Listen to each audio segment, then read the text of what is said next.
Muy buenas tardes, estimados televidentes y radioyentes. Los diversos frentes de la política subversiva, el uso por Estados Unidos de planes para determinados sectores sociales de nuestro país, los modos de utilizar las nuevas tecnologías, el intento de involucrar también a importantes, podemos decir, espacios de la revolución como el sector de la salud y también la repercusión que sigue teniendo y las revelaciones que se siguen dando sobre el programa Zunzuneo y otros programas subversivos de Estados Unidos contra Cuba son el centro del análisis de nuestra mesa redonda de hoy, que también pues estará reponiendo para ustedes uno de los capítulos de la serie Las Razones de Cuba, cuyo protagonista está esta tarde con nosotros. Quiero darle la bienvenida acá en el estudio a José Manuel Collera, ex agente de la seguridad del Estado y también, bueno, pues reconocido profesional de la salud. Con él estaremos compartiendo su capítulo y también sus vivencias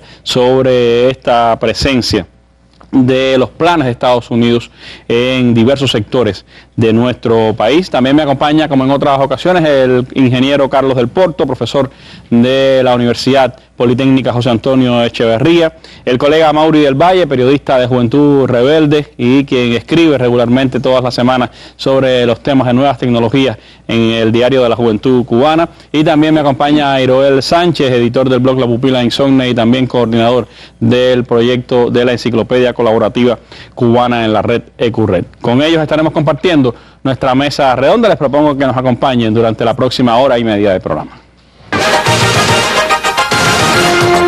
Siempre en los grandes acontecimientos.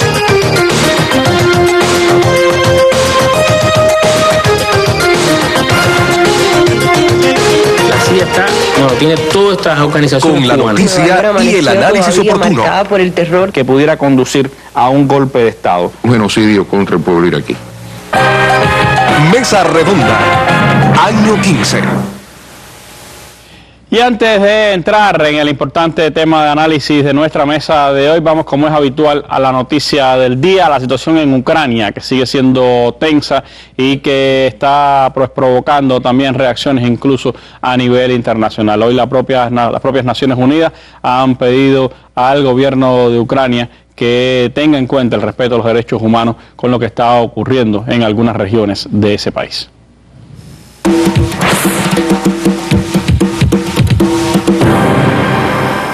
Ucrania sigue siendo noticia destacada. Una treintena de cancilleres del Consejo Europeo, entre ellos el ruso y el ucraniano, iniciaron este martes en Austria su comité ministerial anual denominado por el conflicto en Ucrania.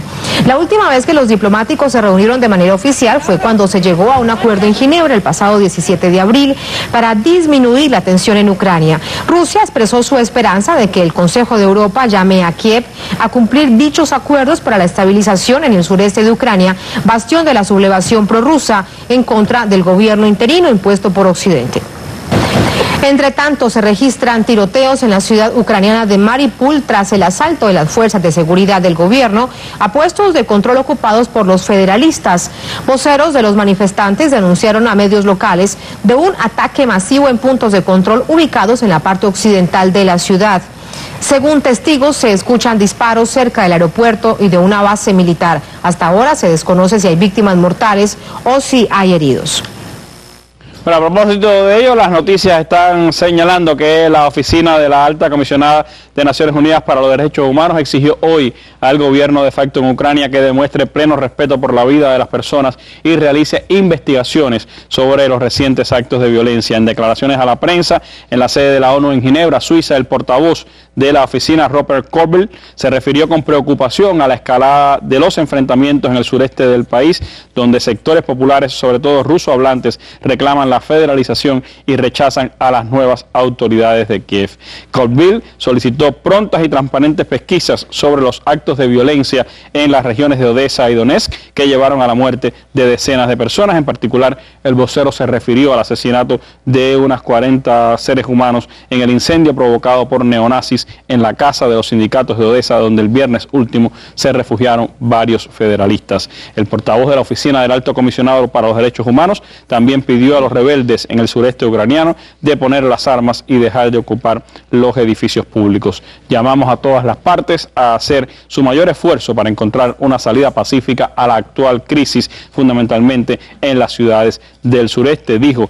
Para Colville, solo un diálogo incluyente puede bajar las tensiones. Así está pues reflejando también la Oficina de Derechos Humanos de Naciones Unidas la situación en Ucrania, la preocupación por lo que allí ocurre y que sigue pues teniendo en vilo a la comunidad internacional por la posibilidad de que se desate ya en más regiones de ese país una verdadera guerra civil e incluso que se puedan involucrar las potencias más en ese conflicto. La noticia del día de hoy, con la que comenzamos esta mesa redonda, lo invito entonces a seguir conociendo, profundizando en los planes subversivos de Estados Unidos, los sectores a los que se dirige y también los métodos que utiliza.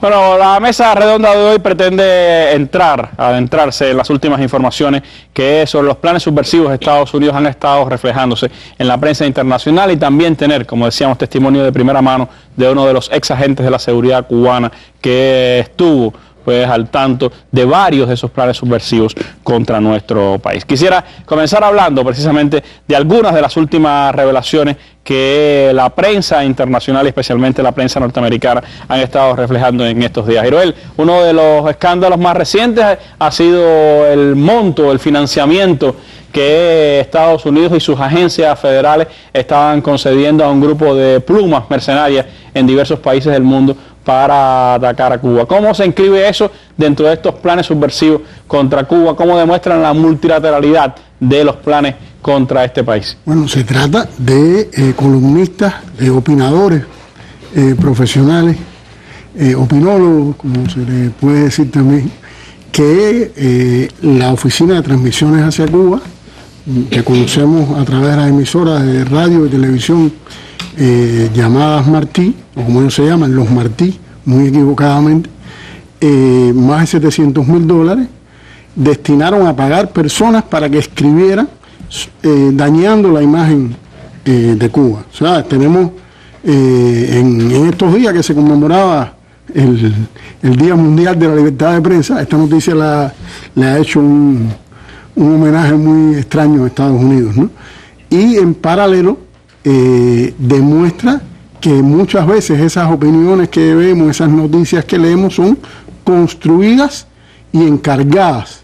No es un ejercicio espontáneo de los acontecimientos, sino, decía Noam Chomsky, que lo único que es espontáneo son los fenómenos naturales, los terremotos, los huracanes, todo lo demás corresponde a una agenda previamente construida, ¿no? Y en este caso, en la manipulación de la prensa, ellos involucran a todos los actores porque le pagan a mercenarios aquí para que actúen como reporteros de sus intereses, le pagan a periodistas en Miami y en Estados Unidos para que defiendan los intereses de la política norteamericana hacia Cuba y le pagan entonces también a mercenarios en otros países para conformar toda una plataforma, en España, que comentan lo que es, ellos le pagan aquí a personas porque realicen actos provocativos. Esos actos provocativos, a través de la tecnología que ellos les suministran, son conocidos en las redes, son difundidos por agencias de prensa y estas otras personas los comentan. O sea, es la serpiente, un circuito cerrado que se mueve la cola. Esa es una de las noticias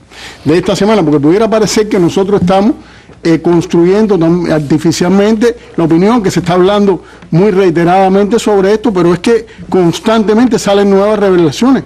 Después, o sea, creo que fue el miércoles de la semana pasada, la agencia AP, que fue la que dio la revelación original de Zunzuneo, sacó la persona, los datos de la persona, se llama Paula Cambronero, una joven costarricense, que era la encargada de clasificar por sus opiniones políticas en tres categorías, ellos le llaman antirrevolucionario,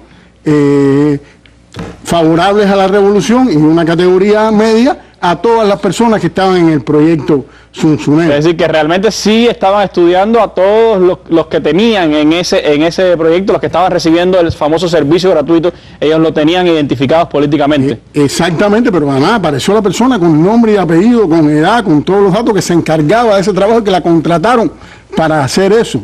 Pero el administrador de la USAID había dicho ante el Congreso que eso no era así. Exactamente, acaba de probarse. Mintió al Congreso. Mintió, pero además, lo más sonoro de esto es que el jueves, en el llamado briefing diario que da el Departamento de Estado, su portavoz, Marie Herf, pasó, yo no recuerdo, desde que uno tiene noticias de ese tipo de eventos, en el caso de Cuba, haber visto, ha habido muchos aprietos, pero nunca había visto algo como el de este jueves. Durante un periodo muy largo de tiempo, esta mujer, yo creo que casi ocupó en la mayor parte del tiempo del briefing, creo que dura media hora, donde le preguntaron por esta noticia. Ella dijo que no tenía conocimiento, que no sabía, que no estaba al tanto. Lo cual hay un proceso como este. La agencia AP es la principal agencia de los Estados Unidos y la portavoz del Departamento de Estado no está al tanto. Una cosa difícil de creer. Le preguntaron de manera muy hostil sobre la inclusión de Cuba en la lista de estados patrocinadores del terrorismo, y realmente fue algo divertido, porque los únicos argumentos que esta señora dio fue expresiones como no puedo decir, tengo que profundizar. No, bueno, pero venga acá, usted, todos los motivos que ustedes han dado es precisamente para que Cuba no esté en esa lista, y estaba realmente en un enorme aprieto. Incluso le preguntaron si la inclusión de Cuba en esa lista no complicaba la situación de esta persona que está presa aquí por delitos contra la seguridad de nuestro Estado, y ella tampoco supo hilvanar una respuesta coherente, ¿no? De modo de que estamos, por un lado, viendo que ya no es solo una encuesta de opinión pública, son importantes medios de prensa que están emplazando al gobierno alrededor de la incoherencia de su política sobre Cuba. Se han sumado diversos de los grandes medios, los mismos que han silenciado un caso como el de los 5, que ayer se discutía en la comisión parlamentaria.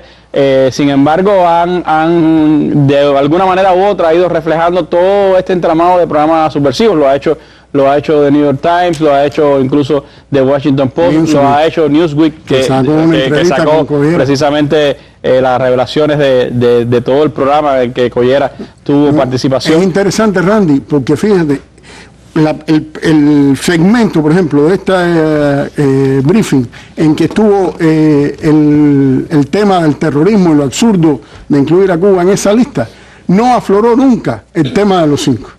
No afloró nunca, era el absurdo y por qué, qué argumento ustedes tienen, y usted no se da cuenta que eso no tiene ningún sentido.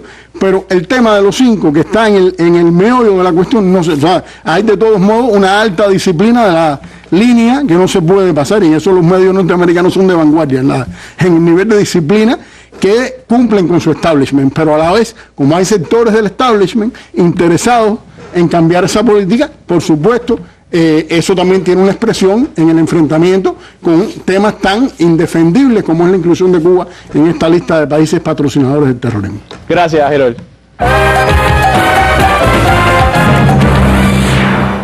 Bueno, Mauri, ¿cómo entender entonces si frente a algunos temas cubanos hay silencio, que un caso como este, Zunzuneo y lo que ha venido saliendo después, haya encontrado repercusión en esos medios? ¿A qué tú lo vinculas? ¿Tiene que ver con todo el ambiente de cuestionamiento al espionaje, al trabajo de las agencias de seguridad norteamericanas en estos tiempos? ¿Cómo tú ves este asunto? Yo creo que en principio aquí hay dos vertientes diferentes del cuestionamiento. O sea, hay una vertiente evidentemente que es muy política.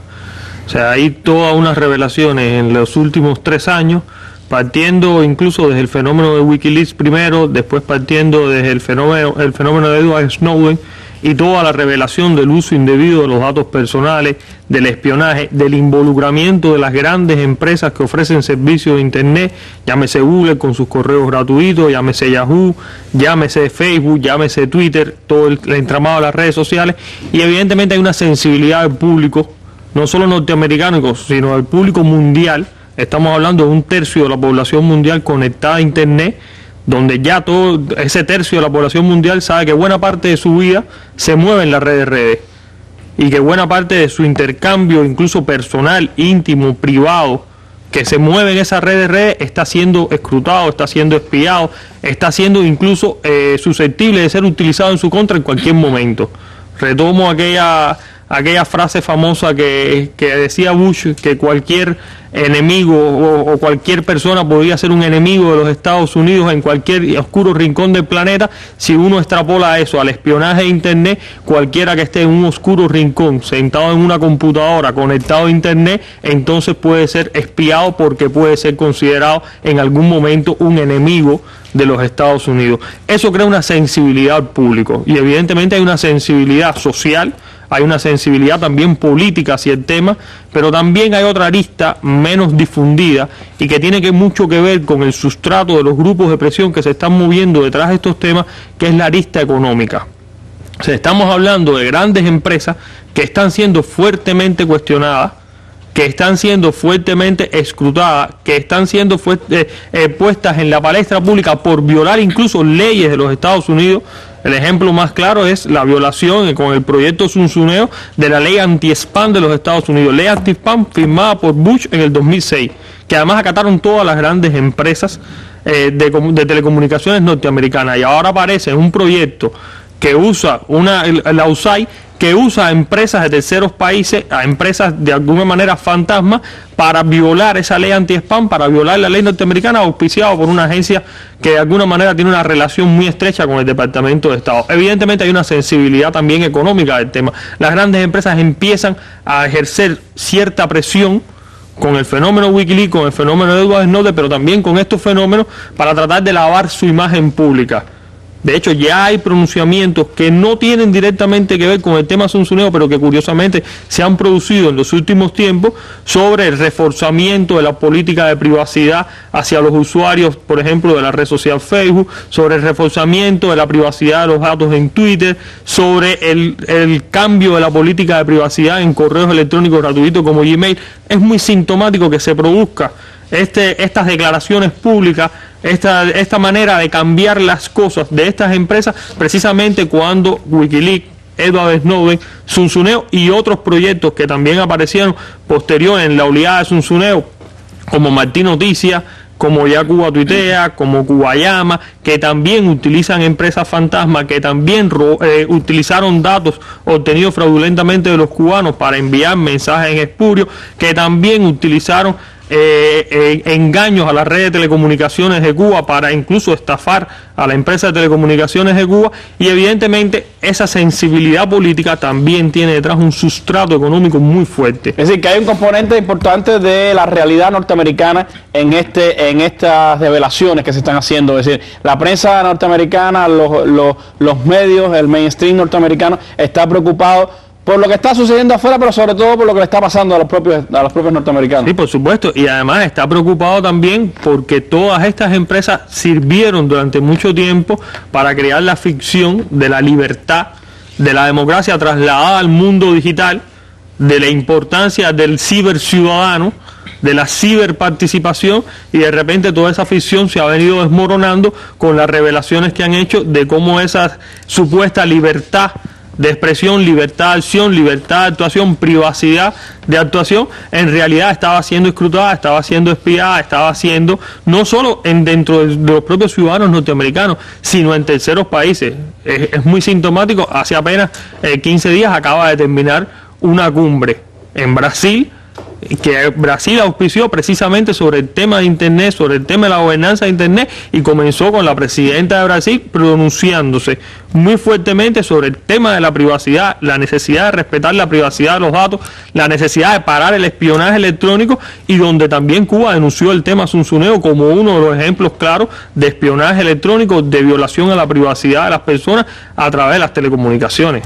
Esto me lleva a preguntarle a Carlos del Porto, ¿cuánto se vinculan estos proyectos de Cuba a otros proyectos norteamericanos? Es decir, ¿estamos hablando de una estrategia específica hacia Cuba o estamos hablando de una estrategia más global que se vincula quizás desde la creación del famoso cibercomando hasta las nuevas estrategias, pudiéramos decir, de guerra no convencional de Estados Unidos?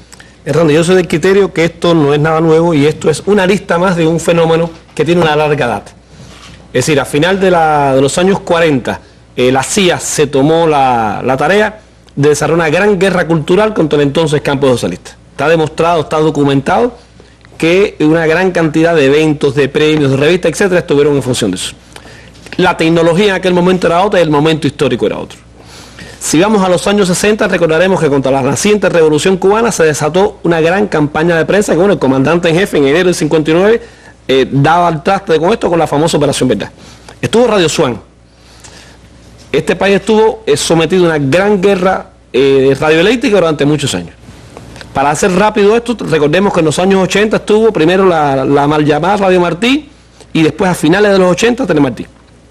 Yo siempre recuerdo cuando hablo esto de que el año 75, el entonces director de la Agencia de Seguridad Nacional, la misteriosa, la casi oculta NSA, un teniente general nombrado Lee Allen, en una comparecencia ante un comité que fue el Comité PAI, que estaba analizando todos los fenómenos relacionados con el escándalo Watergate, que le costó la presidencia a Nixon, planteó de que ellos sistemáticamente estaban realizando escuchas de toda la información que pasaba por las redes telefónicas en aquel momento de los Estados Unidos.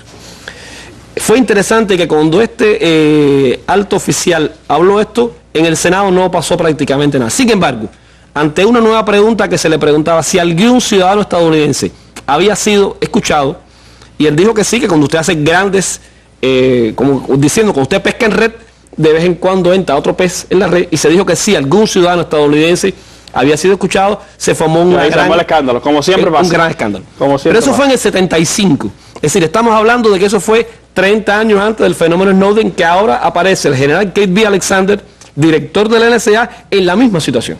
Alexander, que además fue el creador del cibercomando. Exactamente. El nombrado, que es el comando que Estados Unidos creó para la guerra cibernética. Exactamente, que fue una idea del presidente Bush, que incluso se suponía que iba a ser otro alto oficial de la inteligencia de la aviación que lo iba a comandar, y el presidente Obama, el famoso premio Nobel de la guerra, cuando asume, declara a este general, Kate B. Alexander, al frente de la nación. O sea, todo este contexto de espionaje, de búsqueda de información, no podemos olvidar tampoco una herramienta de espionaje que últimamente se ha silenciado, incluso se ha rebautizado, que fue el sistema Ekelon, sistema formado por los 5 arios, el Reino Unido de la Gran Bretaña, Estados Unidos, Nueva Zelanda, Canadá y Australia.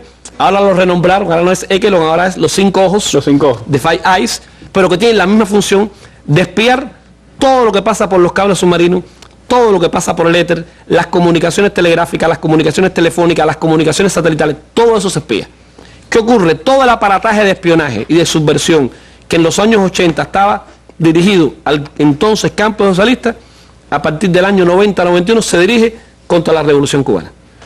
Se han estrellado de una forma o de otra por la solidez de nuestro proyecto social, por los valores que daba por la revolución, y entonces el advenimiento de Internet, el advenimiento de estas herramientas le da una nueva vuelca de tuerca a este fenómeno. En un momento en el que ellos han estado también, podríamos decir, probando, haciendo pruebas de campo y pruebas reales en otros escenarios, porque se ha hablado, New York Times en estos días, por ejemplo, hablaba de cómo programas como Sunsuneo lo habían hecho de alguna u otra manera en Pakistán, en Túnez, en otros lugares del mundo, y han estado probando la efectividad o no de ese tipo de programas subversivos. Sí, además de Sunsuneo, por ejemplo, el famoso programa que hablamos aquí hace unos días con Motion, se probó, se hizo una especie de prueba en Túnez.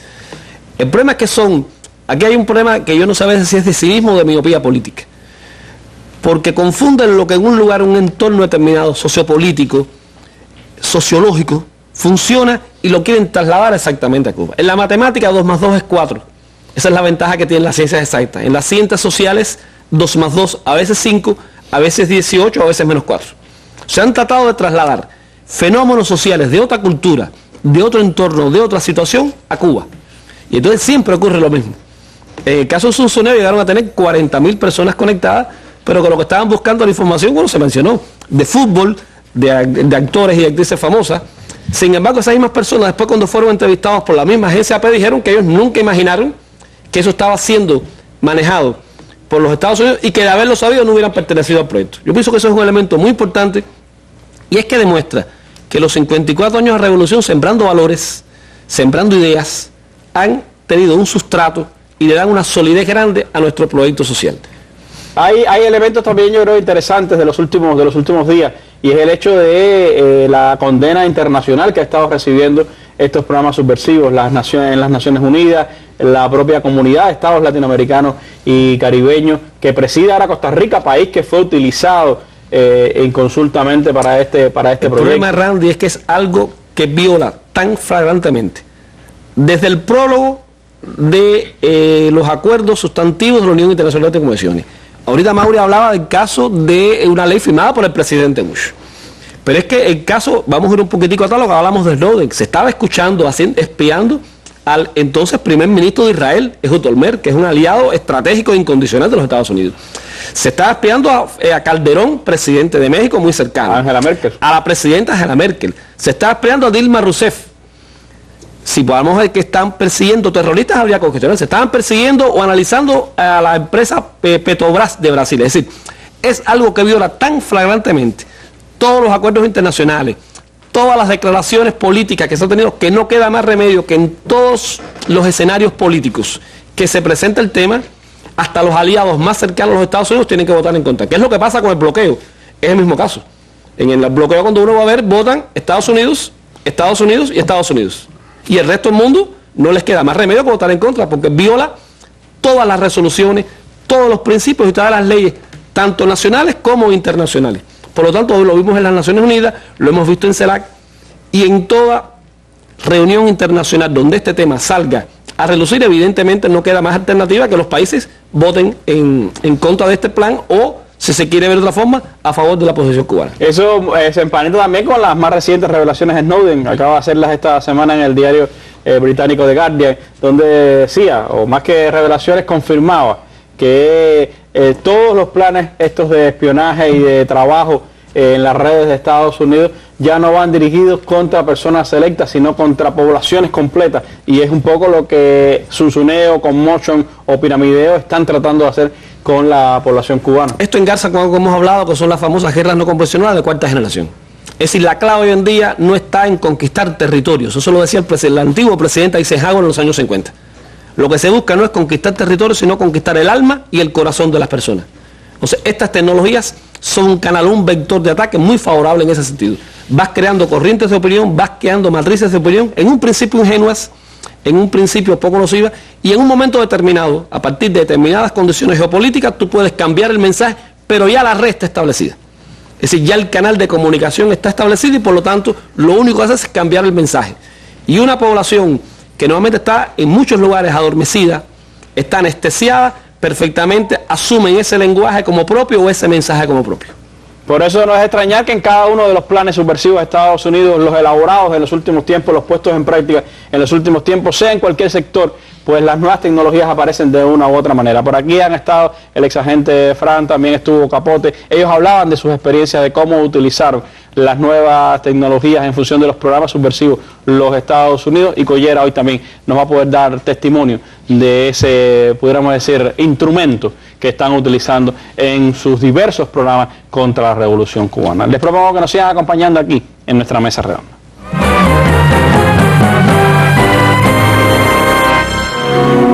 Este miércoles y jueves en la Mesa Redonda, audiencia parlamentaria por los 5.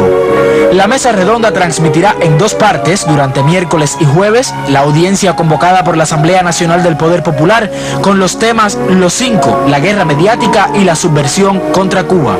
Se trata de Cuba y todo lo que tiene que ver con Cuba tiene un trato diferenciado en los Estados Unidos. Lo que hicimos fue lo que hubieran hecho 11 líderes de cubanos puestos en la misma circunstancia. Reconocidos periodistas, especialistas y diputados tomaron parte en este evento parlamentario en el que también intervino el héroe de la República de Cuba, Fernando González George. Bueno, y hablábamos que estaba con nosotros uno de los ex agentes de la seguridad cubana, José Manuel Collera, uno de los protagonistas de la primera, podríamos decir, serie de Las Razones de Cuba, y que tiene, por supuesto, muchos testimonios que dar. Pero lo interesante de Collera es que además de esas revelaciones que hace un par de años se conocían en nuestro país, la revista Newsweek acaba de hacer un gran reportaje que tituló Bahía de Lechones, cómo los masones se vieron involucrados en un complot para derrocar a Castro, en la que da algunos detalles de lo que ya fue revelado en la serie documental Razones de Cuba, y además, por supuesto, también mira desde la parte de los norteamericanos cómo involucran a ciudadanos y a organizaciones norteamericanas en los planes subversivos contra la revolución cubana. Hay elementos que a mí me parece importante, Collera, poder resaltar y que nuestro pueblo podrá apreciar aún más en la retransmisión que haremos del capítulo de Razones de Cuba. Pero hay elementos, es decir, Estados Unidos en sus planes, los programas que aprueba todos los años el Congreso, dirige determinados montos a sectores de la sociedad cubana.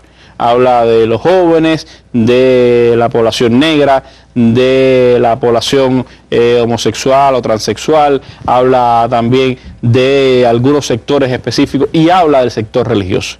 Usted tuvo la experiencia de cómo intentaron utilizar al sector religioso en estos planes subversivos contra nuestro país. Es un poco lo que revela o lo que vuelve a poner sobre el tapete esta revista Newsweek. ¿Qué pudiera sacar como conclusiones de esa experiencia del enfrentamiento a esos planes subversivos de Estados Unidos en el sector de la religión? Sí, Randy, es muy significativo que este tema, que nuestros propios medios lo han manejado con mucha delicadeza y discreción, se ha puesto ahora de manifiesto de una manera muy cruda por la propia prensa norteamericana.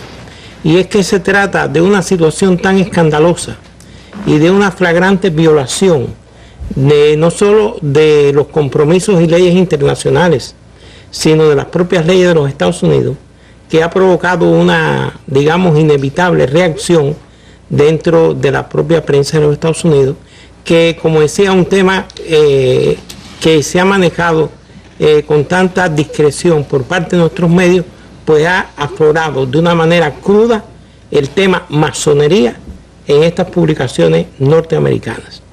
Realmente vale una aclaración, y es que en el concepto puramente, digamos, doctrinal y filosófico, la masonería no es una religión, es una institución fraternal, pero de una manera un tanto empírica, en la práctica de las sociedades, por determinadas características, afinidades y cuestiones pragmáticas, se ve de cierta manera, y hasta hay ciertas estructuras y funcionamientos en la sociedad que vinculan un tanto a la masonería en este campo religioso.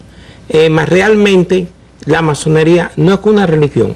La diferencia con una religión no es nada que estén contrapuestas, no es que sean contrapuestas, sino que la religión es un camino de creencia y la masonería es un camino de conocimiento. La religión se expresa a través de una fe revelada. La masonería no. La masonería busca el conocimiento, busca la verdad a través del estudio científico. Son dos realidades no contrapuestas, pero sí diferentes. Y pero que ellos la involucran sí en los mismos planes de uso de instituciones norteamericanas para buscar influir y buscar trabajar sobre sectores de la sociedad cubana. Y una realidad práctica en nuestro medio, que precisamente utilizando la USAID a la masonería. La USAID que aparece por donde quiera. Por donde quiera. Utilizando la masonería como un canal principal, se hizo también un trabajo de terreno que involucraba diferentes denominaciones religiosas. Dos veteranos de la USAID, un norteamericano y un colombiano, que en su momento fueron identificados como oficiales de la Agencia Central de Inteligencia, hicieron en Cuba un estudio de terreno, en el cual yo estuve presente desde Pinar de Río hasta Guantánamo, para determinar el más idóneo de los canales para una serie de programas de subversión que se concibieron, regenteados principalmente por la Fundación Panamericana para el Desarrollo. Se llegó a la conclusión de que la masonería era el canal ideal por el hecho de su práctica tradicional secreta, su organización de tipo piramidal, y una extensa membresía diseminada casi parcelariamente por todo el territorio nacional. Tan pronto, muy rápidamente en el tiempo, que asumí una responsabilidad internacional en la Confederación Masónica Interamericana, que comprende las grandes logias de América Latina más España, ya la USAID puso sus ojos en usted. Sí, y ahí comenzaron unas relaciones que se extendieron por mucho tiempo, que tuvimos numerosas vivencias y que fue desde programas eminentemente civiles hasta actividades de terrorismo que afortunadamente pudimos neutralizar. Y bueno, estuvo presente siempre a través de la masonería. Llamaba mucho la atención algo, y es que en nuestras frecuentes reuniones en Washington para discutir sobre todo lo que tenía que ver con la implantación de un sistema de comunicación clandestina, ajena al control de los servidores estatales cubanos. Ese es un elemento que se repite. La propia Newsweek habla, incluso revela, una de las cosas que revela este trabajo, más allá de que toma muchas de las cosas que usted había dicho en las razones de Cuba, una de las cosas que revela es que este ex alto funcionario de la gran maestro, ¿no?, de la logia de Washington en Estados Unidos, que era la persona que estaba en las operaciones subversivas contra Cuba, días antes de la detención de Alan Gross, se reúne con Alan Gross acá en La Habana, precisamente porque quería conocer cómo se podían implementar este tipo de redes de comunicación paralelas en el país y poderlas utilizar en esos planes norteamericanos. Se lo revela Newsweek. Y bueno, lo que nos llama mucho la atención, que en todas las sesiones de trabajo con especialistas y funcionarios de la USAID y de otros organismos, todos ellos vinculados a un departamento que se llama Oficina de Iniciativa de Transición, que es conocido, apareció después de la caída de la Unión Soviética. Las oficinas donde supuestamente se ejecutan los cambios de régimen en el mundo, ¿no? Exactamente. Como ellos dicen, en aquellos escenarios políticos cambiantes o en que se aspire el cambio hacia la democracia, pues discutían siempre la dificultad, incluso en ocasiones alguien utilizó la palabra imposibilidad de ejecutar este proyecto de telecomunicaciones en el medio masónico, por el hecho de que había que engañar a muchas gentes. Se trataba de una organización o institución extensa, con una amplia membresía a la que había que engañar, porque creo que incluso está de más decir de que la membresía masónica era ajena a los verdaderos planes que estaban enmascarados detrás de una supuesta ayuda humanitaria.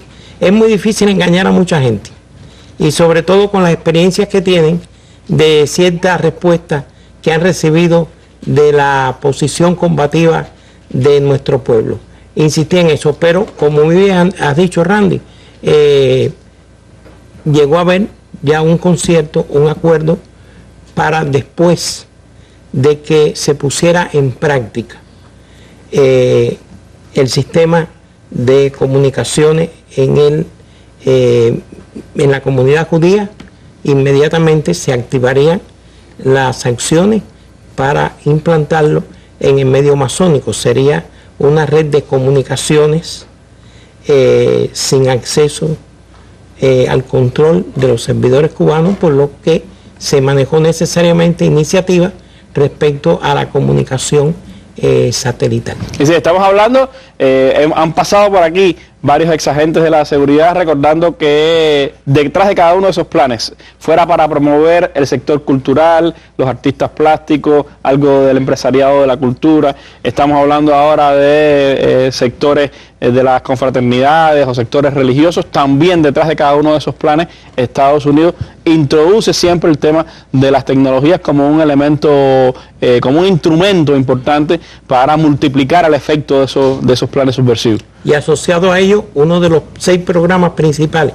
El principal era de la red de telecomunicaciones, de la Gran Logia con las logias, y de las logias entre sí, y garantizar con ello una especie de trampolín para futuras acciones, contando naturalmente con el desarrollo de los procesos tecnológicos. Y junto con este programa, que era el principal, había un segundo programa, que era el de la telefonía celular.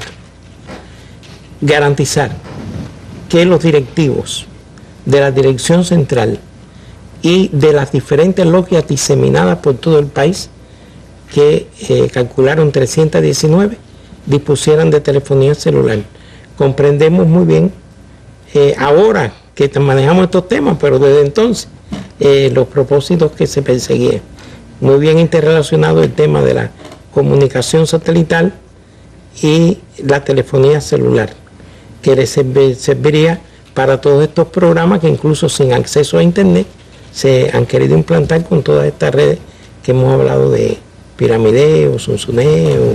Ahora, Collera, usted además de en ese momento ser una importante personalidad dentro de la masonería cubana y latinoamericana, pues la USAID y las autoridades norteamericanas vieron en usted otro interés. Usted es doctor, es cardiólogo infantil y trabaja, por supuesto, en uno de los sectores más importantes de la Revolución Cubana, que es el sector de la salud. Los planes subversivos también están encaminados al sector de la salud y en él han estado trabajando durante muchos años los gobiernos de los Estados Unidos. En este caso específico, ¿cómo intentaron pues aprovecharse de su personalidad, de sus conocimientos para los planes en el sector de la salud y cómo se vincula a lo que siguen tratando de hacer hoy en el sector de la salud?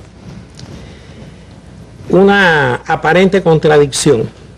Ahorita mencionamos incluso planes terroristas.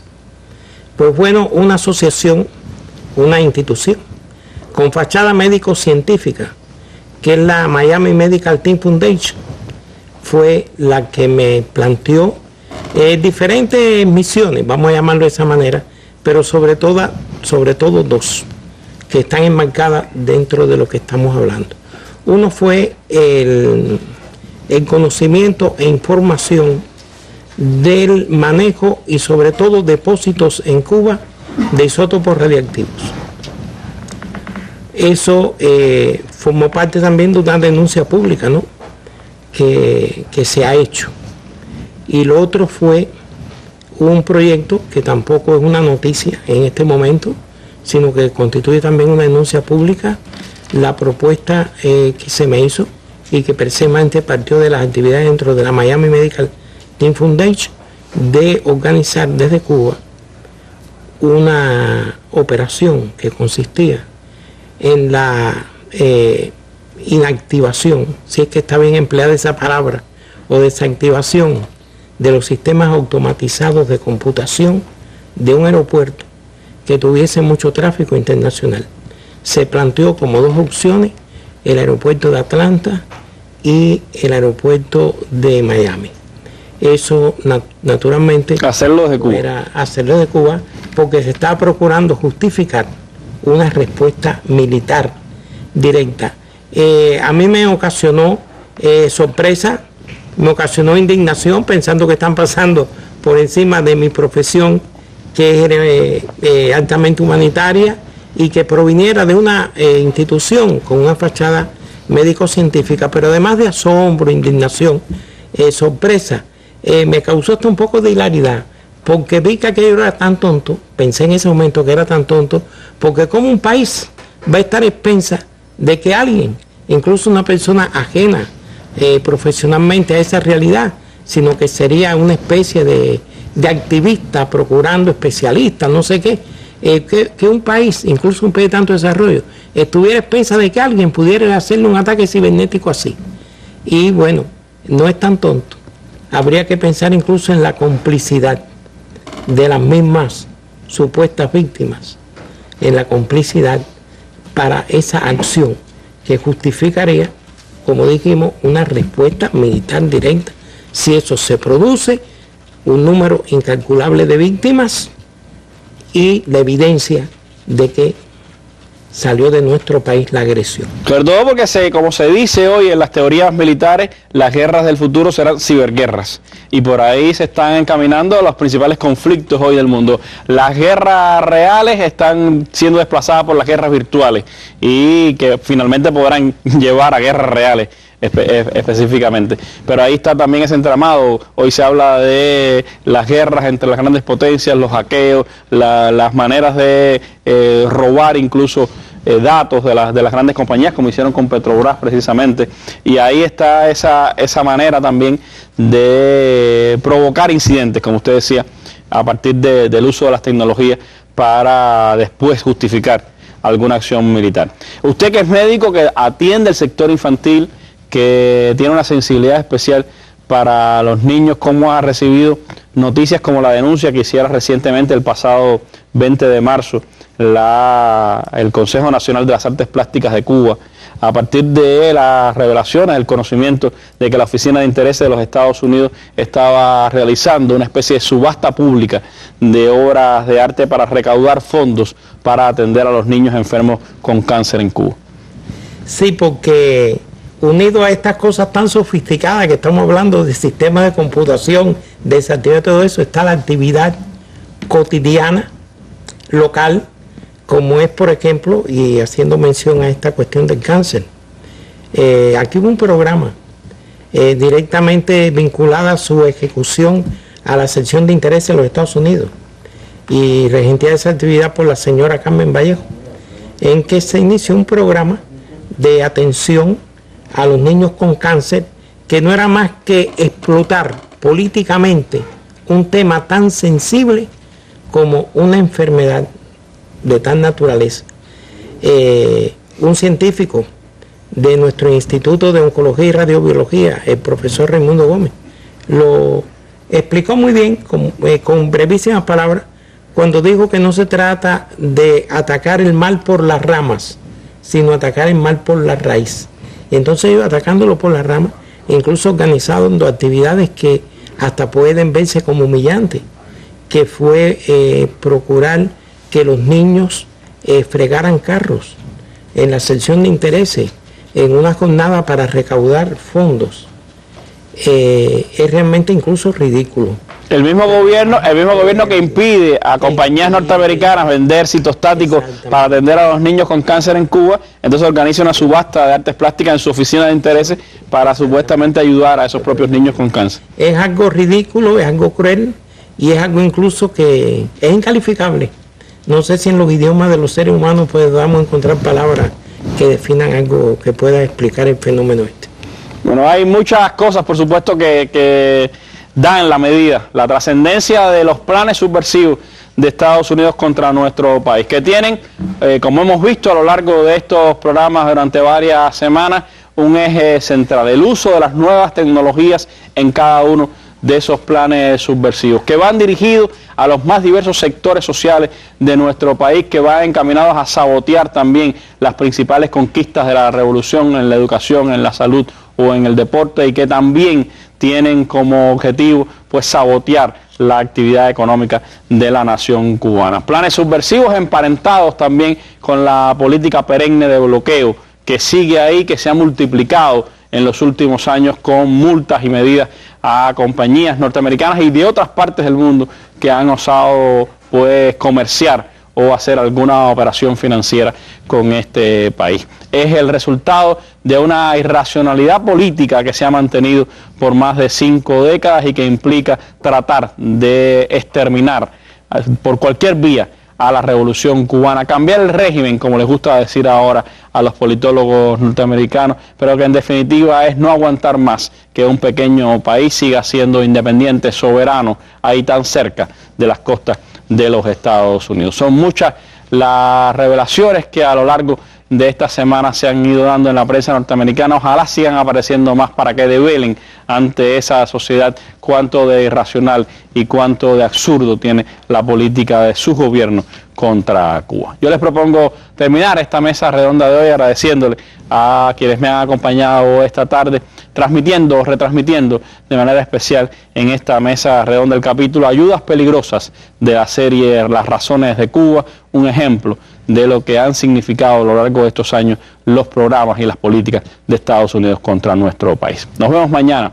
en una nueva mesa redonda. Muy buenas noches.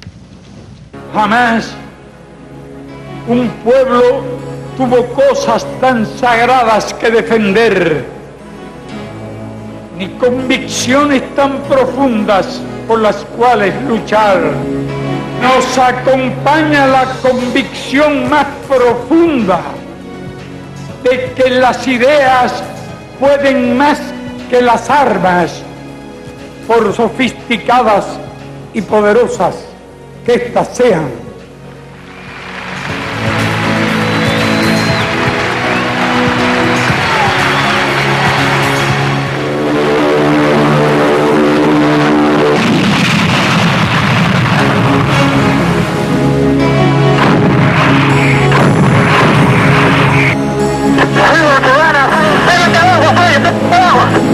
¿Hasta dónde son capaces?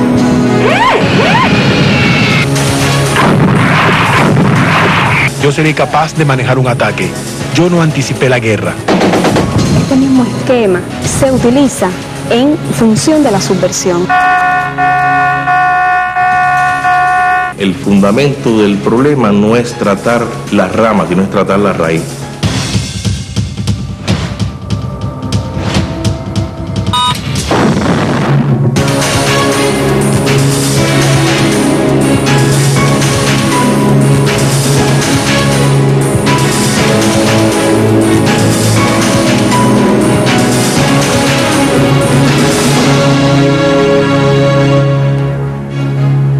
A partir de la aprobación del Plan Bush en el 2004, el gobierno norteamericano recrudece la estrategia de subversión contra Cuba, sustentada en el uso de las nuevas tecnologías de la información y las comunicaciones.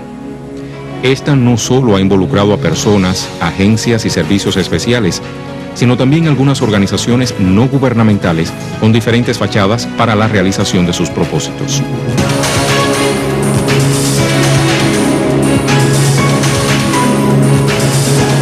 Mi nombre es José Manuel Collera. Nací en la ciudad de Pinar del Río, no hace poco tiempo, porque ya tengo 66 años. Y mi profesión es médico. Estudié medicina y posteriormente, después de mi servicio médico rural, mi posgraduado, hice la especialidad de pediatría. Y dentro de la pediatría, pues me dediqué especialmente a la cardiología infantil y a los cuidados intensivos pediátricos.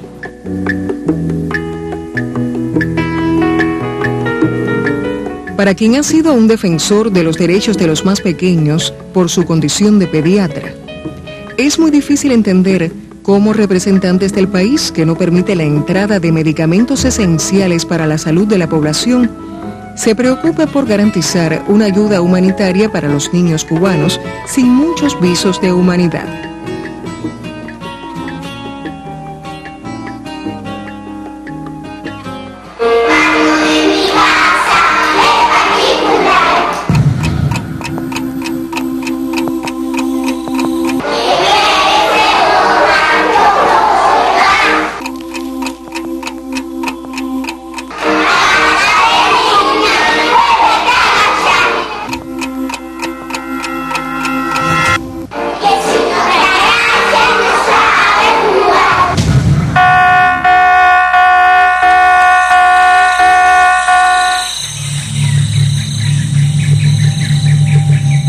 ¿Hasta dónde son capaces? Ay, ay, ay.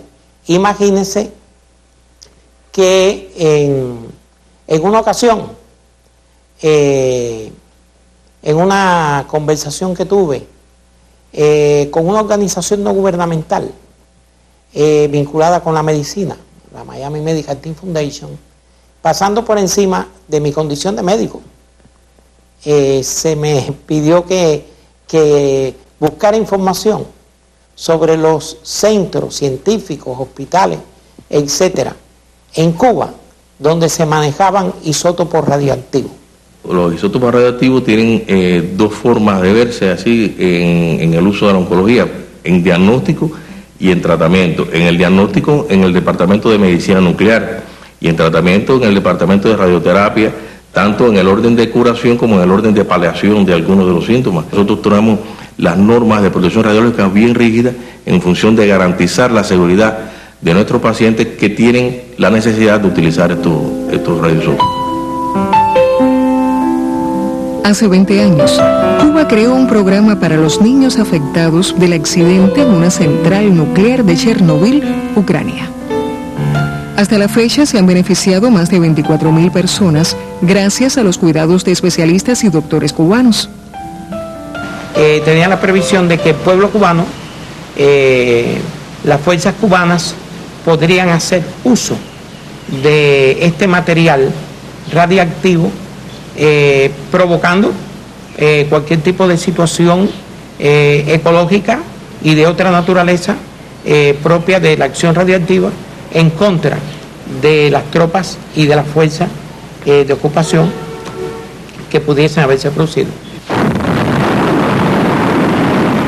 Mientras el mundo no olvida el precio de aquella tragedia, el líder de la revolución alertó sobre los efectos similares que provocaría la guerra nuclear promovida por Estados Unidos. Ya en Angola, combatientes internacionalistas como Collera estuvieron a punto de ser víctimas de ataques nucleares. Pero esta no sería la única acción solicitada a Collera por esta fundación de Miami. Otras organizaciones no gubernamentales se encargaron de manipular en lo adelante la labor de este médico cubano en función de la subversión.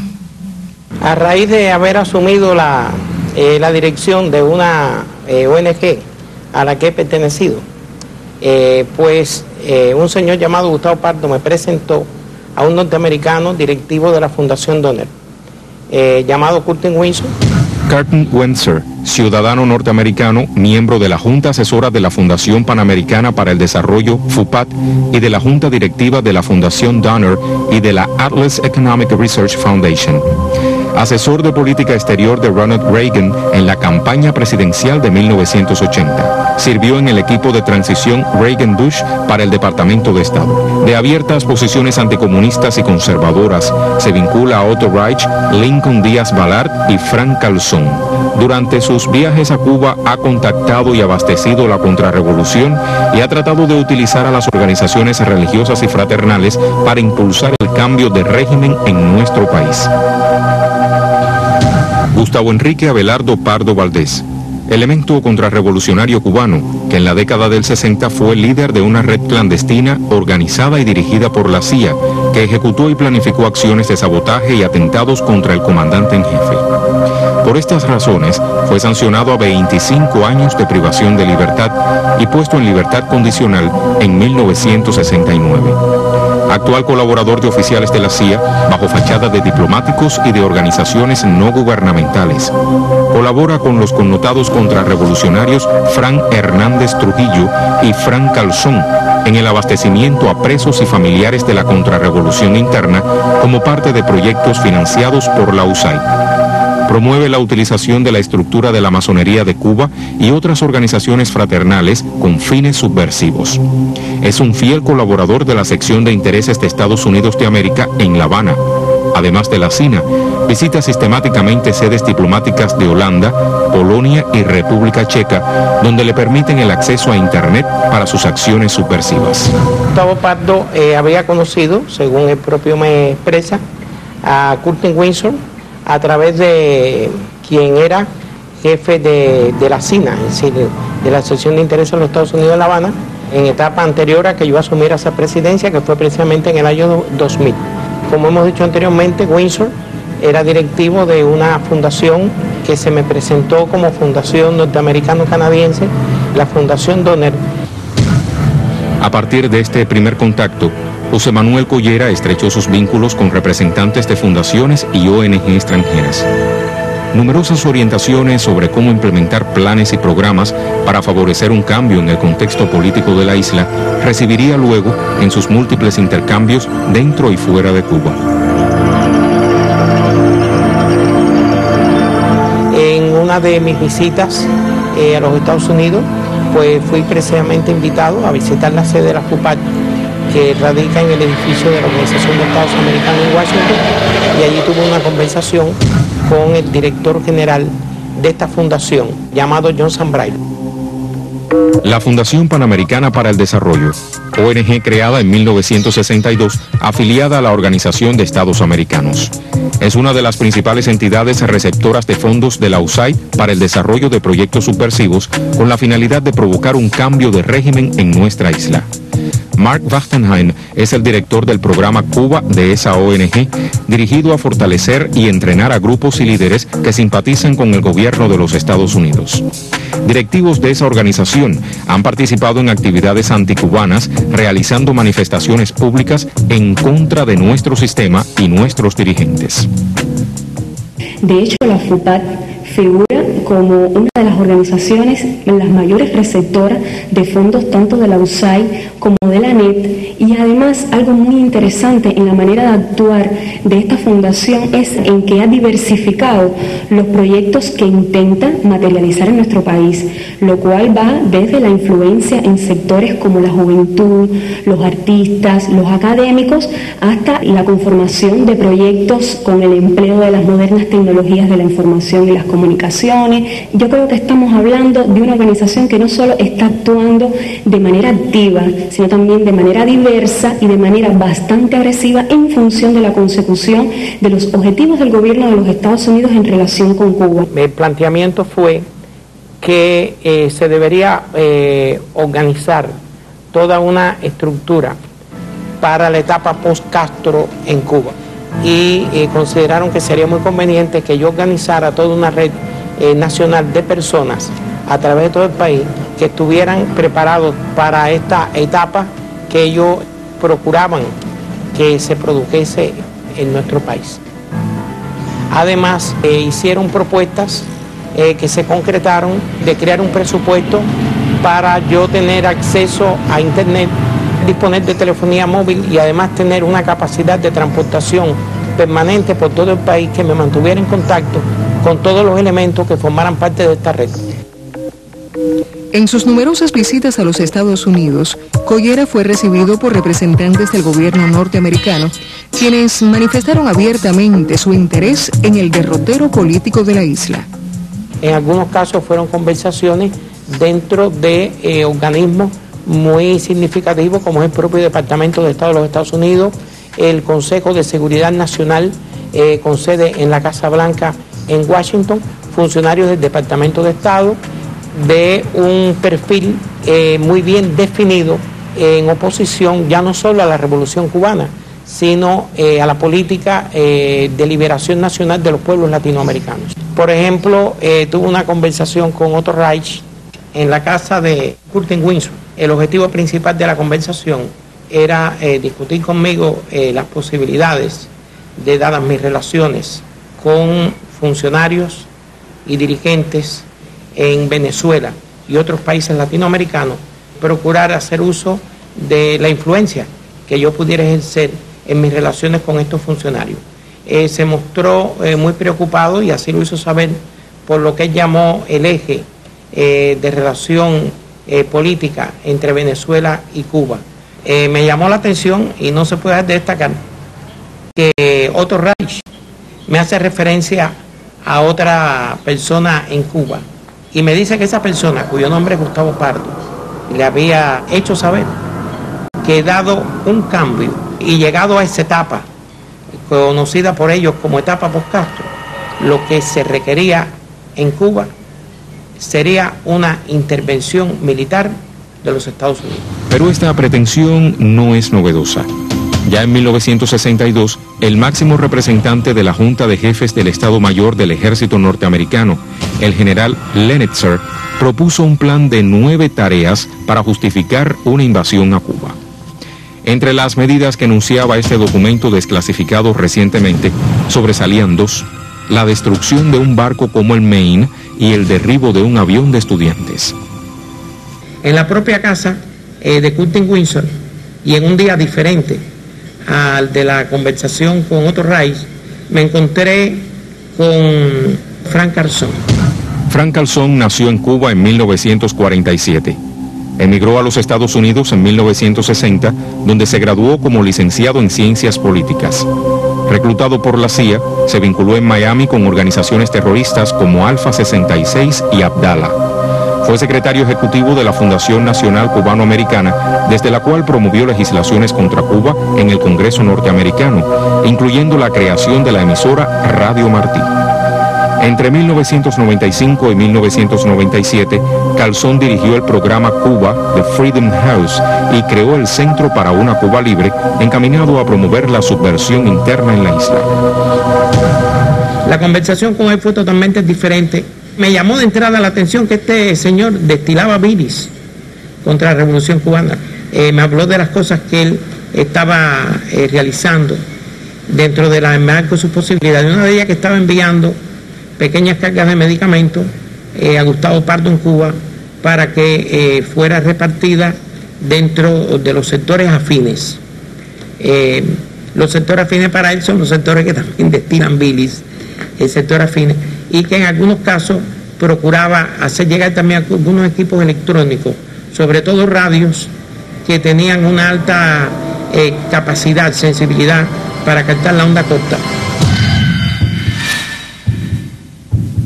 Rogelio Pardón me fue presentado por Curtin Windsor como un general de 3 estrellas, quien se ocupaba en el Departamento de Defensa de la política para América Latina. Él decía que naturalmente hay un plan en el Departamento de Defensa para Cuba en la etapa post-Castro.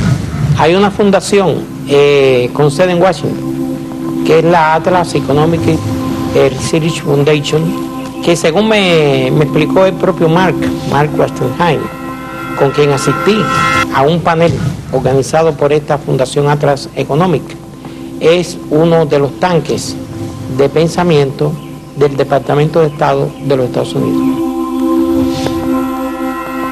Lo que se trató específicamente era sobre la capacidad de estadista, sobre la capacidad de gobernante y el liderazgo que podría ejercer en Cuba el compañero Raúl, puesto que ya se había producido la sustitución motivada por la enfermedad del comandante jefe.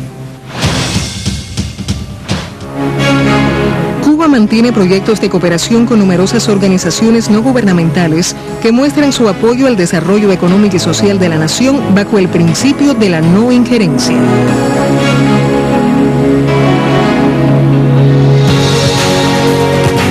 A pesar de que el gobierno cubano ha favorecido el intercambio con varias ONG extranjeras en diversos sectores, algunas sin reconocimiento oficial son fabricadas para erosionar el orden de la sociedad civil cubana.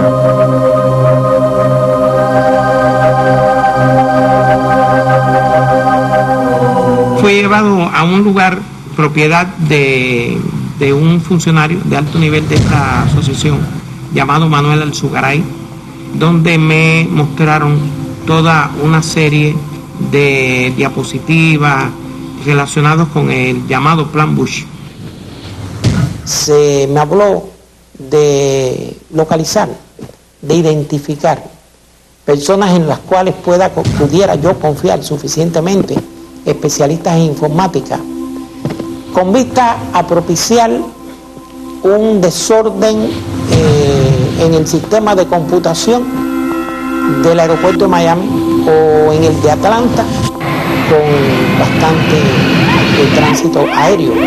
Sería un verdadero desastre la interrupción del sistema automatizado de computación y, proviniendo de Cuba, la responsabilidad de este desastre sería una magnífica justificación para una acción de respuesta contra nuestro país.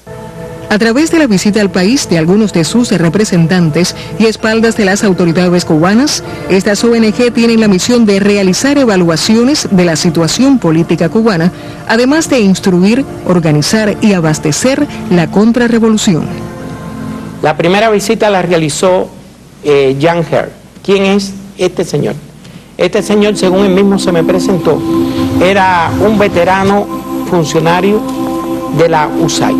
Incluso me dijo estar ya jubilado, pero que había sido contratado por la Fundación Panamericana para el Desarrollo para hacer este trabajo específico, y le recomendaron que se apoyara precisamente en mí durante su estadía en Cuba, por lo cual establecimos una relación, llamémosla de trabajo, muy directa.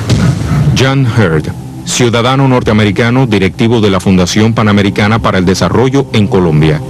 Ingresó en la USAID en mayo de 1983, donde ocupó diversos cargos.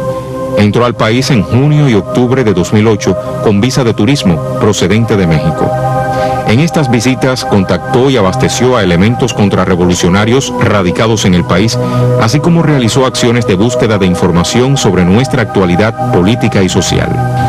La misión que le dio la Fundación Panamericana para el Desarrollo: identificar los sectores cubanos a través de los cuales se pudiese instrumentar las acciones necesarias para la etapa post-Castro. Que voy a trabajar todo lo que pueda, incluso voy a asistir a sociedades culturales. Por eso es bueno tener un poquito de dinero para dar atenciones, porque voy aquí a sociedades culturales y voy a tratar de moverme también en el mundo diplomático.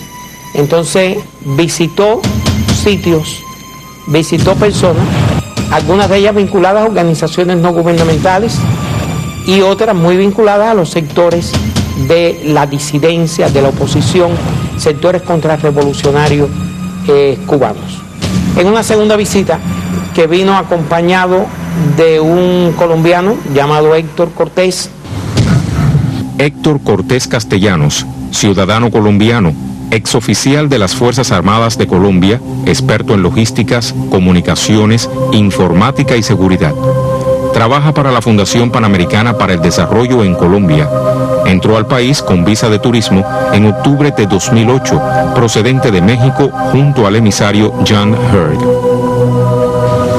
Ellos visitaron a disidentes en los cuales me expresaron que tenían una gran confianza respecto a sus posibilidades presentes y de futuro, específicamente Raúl Capote y Dagoberto Valdés.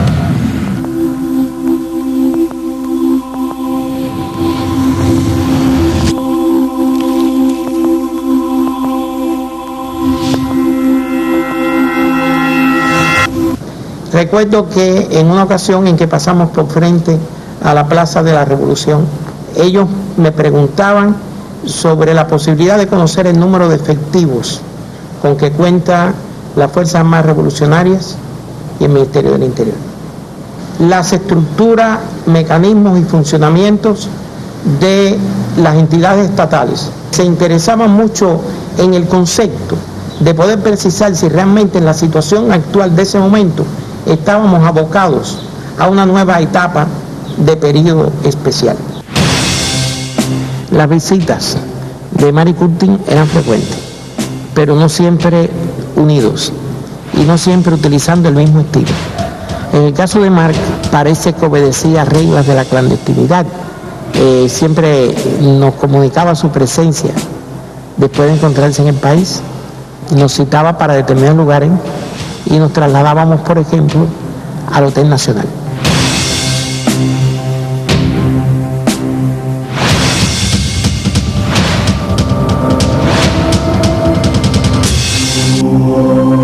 Otras de las organizaciones no gubernamentales que escudan su esencia subversiva a través de una supuesta ayuda humanitaria es EcoCube. Según su página web, la misión de esta ONG es reducir el sufrimiento de los grupos más indefensos en el mundo mediante el apoyo a las iglesias. Sin embargo, EcoCube se menciona en el Plan Bush como una de las organizaciones que pudiera participar durante la pretendida transición hacia la democracia en la isla. Esta es una organización que se ha propuesto, entre otros temas, el fomento de la propiedad privada, por supuesto, sobre la base de los intereses de la libre empresa, del libre mercado, que también ha intentado crear redes paralelas dentro del país para hacer llegar a diferentes sectores de nuestra sociedad suministros médicos y alimenticios. Desde el 2005 se conoce que EcoCube recibió fondos de la USAID para asistir de forma irrisoria la alimentación de niños cubanos.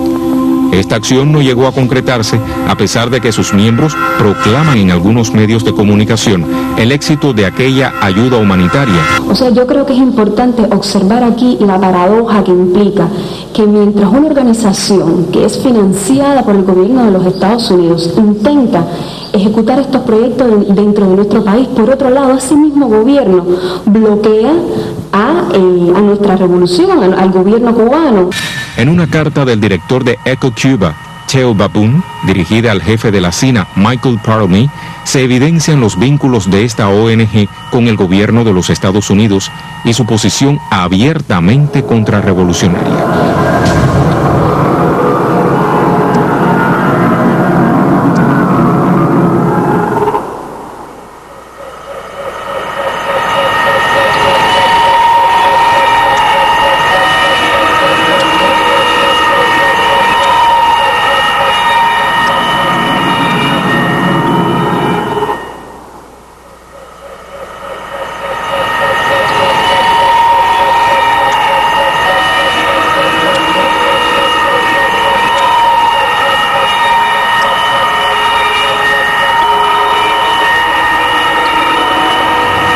Pero esta mal llamada asistencia a los niños cubanos también han pretendido canalizarla a través de personas contrarrevolucionarias como Carmen Vallejo y su esposo Reinaldo. Carmen Alejandra Vallejo Witoskay nació en Manzanillo, Granma. En 1984 se define como contrarrevolucionaria y comienza a ser atendida por la Oficina de Intereses de los Estados Unidos en Cuba. Desde esa fecha, creó un proyecto de atención a niños y jóvenes enfermos de cáncer, el cual recibe desde el 2003 apoyo material y financiero de embajadas europeas radicadas en nuestro país, así como de algunos emisarios de la USAID. Esto le permite vivir sin mantener ningún vínculo laboral. A Carmen Vallejo la conozco porque en una visita de Mark Wastenheim en el 2009 me invitó a que conociera a esta persona por el hecho de yo ser médico.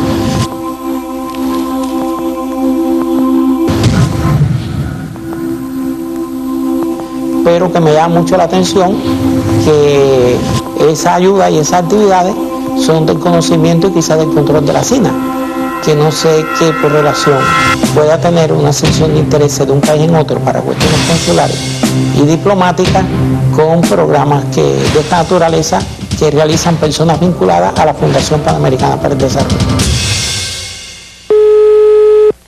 Oigo. Buenos días. Sí, habla Rey, ¿cómo tú estás? Ay, bien, ¿y usted cómo está? Ahí bastante bien, qué bueno. Bueno, pues resulta ser de que hay mucho embullo para mañana la actividad. Lo único que vamos a hacer es un grupito muy chiquito. Son actividades que se hacen mucho en muchas partes, ¿tú me entiendes? Ese fregar los carros y todo eso. No, tenemos la cancilla, Carmen la preparó y todo lo que se recoja es para nosotros poder, ¿tú me entiendes? Hacerle frente a varias cosas que siempre hacen falta. No, porque los que van salen con algo, por supuesto, ¿tú me entiendes? Ay, eso es elemental. Ay, qué lindo. ¿Tú me entiendes? Claro, y todo esto se puede hacer gracias a las ayudas que nos dan personas que entienden nuestro trabajo. Ajá, porque no hay otra manera.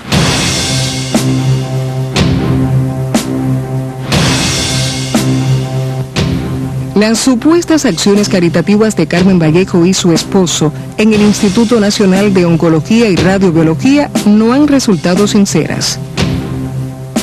Bajo el manto de una supuesta ayuda a los pacientes más sensibles, intentan desacreditar la calidad del sistema de salud cubano y manipular con cinismo el dolor de pacientes y familiares.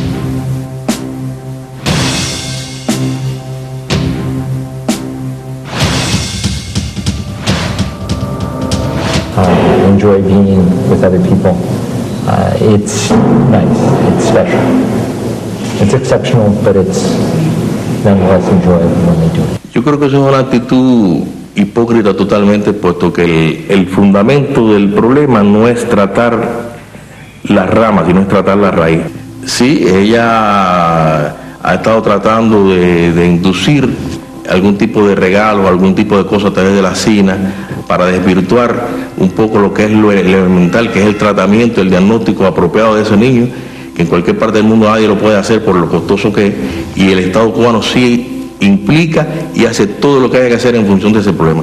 Yo no creo que dando un quesito o dando un televisor o llevando a los niños un día a la playa por alguna de estas organizaciones, se resuelve el problema fundamental. El problema fundamental es tener el medicamento en el momento, tener el diagnóstico en el momento y poder tratar al niño con toda la garantía que implica un tratamiento complejo como este. Me llevaron a ver muy claramente que se procuraba sacar una ventaja ideológica de esta atención, digamos, paralela, o yo hasta podría decir subterránea. En Cuba hay aproximadamente de 300 a 400 niños con cáncer nuevos por año. Por ejemplo, una enfermedad, un linfoma de Hodgkin, en un tratamiento completo para un niño cuesta alrededor de $150.000. Pero si vamos a otra patología un poco más compleja, como un glioblastoma multiforme, un tumor cerebral, el tratamiento integral cuesta alrededor de $500,000 o más. Y en nuestro país, estos niños se les da la prioridad establecida y se le pone el tratamiento que lleva siempre.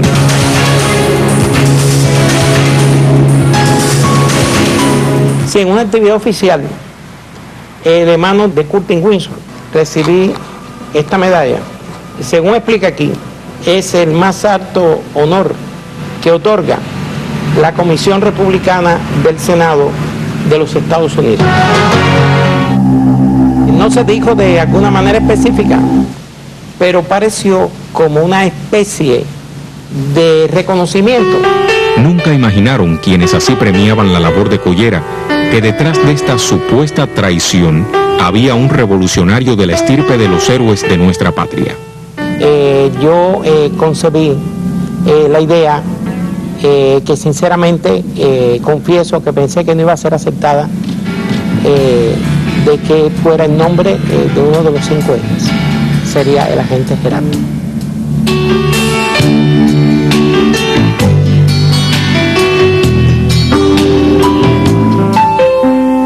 Mientras personas tratan de tergiversar la esencia de los programas de salud creados por la revolución, médicos como José Manuel Collera velan por la vida de los más pequeños. Aun cuando organizaciones no gubernamentales anticubanas trataron de manipularlo para destruir el legado histórico de un pueblo, el patriotismo del agente Gerardo y la convicción de sus ideas le llevaron siempre a actuar en defensa de su patria. Realmente yo estoy convencido que he defendido un principio básico de la institución, y es respetar las leyes, el orden jurídico y la lealtad a la patria de la institución en cualquier lugar del mundo donde se encuentre. Los próceres de la independencia de Cuba, el concepto de formación de nuestra nacionalidad está muy vinculado con la masonería. Y aquí mismo estamos en este momento rodeados de frases, de imágenes, de realidades vinculadas con José Martí, que fue un excelso masón y que fue, por encima de todas las virtudes, de todos sus merecimientos, de todas sus grandezas intelectuales y pragmáticas, un hombre de su pueblo, un amante de Cuba. Y creo que ninguno de nosotros puede faltar al principio y al deber de defender, por encima de todas las cosas, a su patria.